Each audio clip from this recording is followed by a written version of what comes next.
Quote, punish America. We're talking to Republican Congressman Steve King of Iowa, a member of the House Tea Party caucus. Punish America? What do you mean by that, Congressman?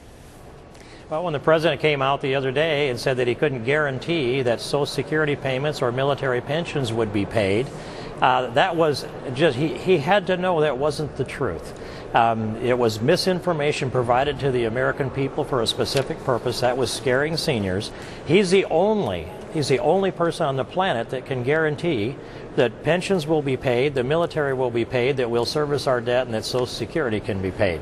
And so when he tells us he can't guarantee, it's not true. He can. No one else can. The only reason that those pensions wouldn't be paid and our debt wouldn't be serviced is if the president decided he was going to teach us all a lesson for asking him to hold down spending with us and go for a balanced budget amendment. That's the only reason, John. There are so many scenarios that have painted as to what might happen if we don't have some kind of a deal by August 2nd. Everything from the sky is going to fall down to virtually nothing.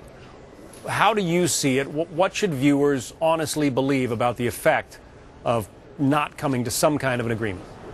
Well, there are two scenarios. If Congress doesn't put a prioritization bill on the president's desk for him to sign, that I will say in this order, pays the military first, services our debt second, Social Security third, and Medicare fourth, take the senior issue off the table. If the Congress doesn't do that, then the president has two scenarios. One is he can do nothing and let all of his agencies do catch as catch can, pay those that they can, which would be chaotic. The other thing he could do is set the priorities himself. And a responsible commander-in-chief sitting in the Oval Office would have by now assured the world financial markets and the domestic investors in American securities that he will service our debt and pay our troops. He's not done that. The president will have to make those decisions or decide to allow chaos to ensue. But right now he's playing the politics of the doubt and the indecision, and he's stoking it.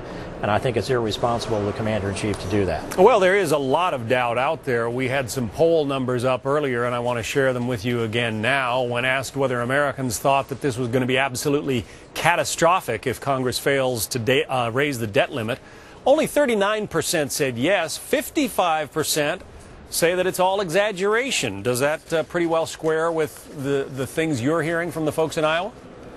Well, I think so. I think Iowans are less gullible, so that 39% number is probably a little less in Iowa. But most of us are proud of our constituents and would make that comment. The more information that gets out there, the more people understand about the facts of this. They understand the president can set the priorities absent statute that directs him. There really isn't out there, except perhaps with Social Security to a small degree.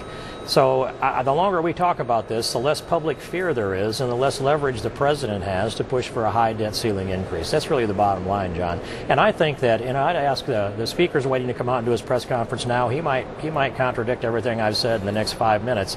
But I would ask him, if he's in watching Fox News now, let's bring a prioritization bill to the floor. Let's send it to the Senate. Let's ask the president to sign it. Let's take this fear factor leverage off the table and do the best thing we can to pass a balanced budget amendment. Send it to the states and ask the states to save Congress from the problem that we're unwilling to solve ourselves. I'm sure the speaker is watching happening now, right now. Congressman Steve King, you just got the message to him. Republican of Iowa. Thank you.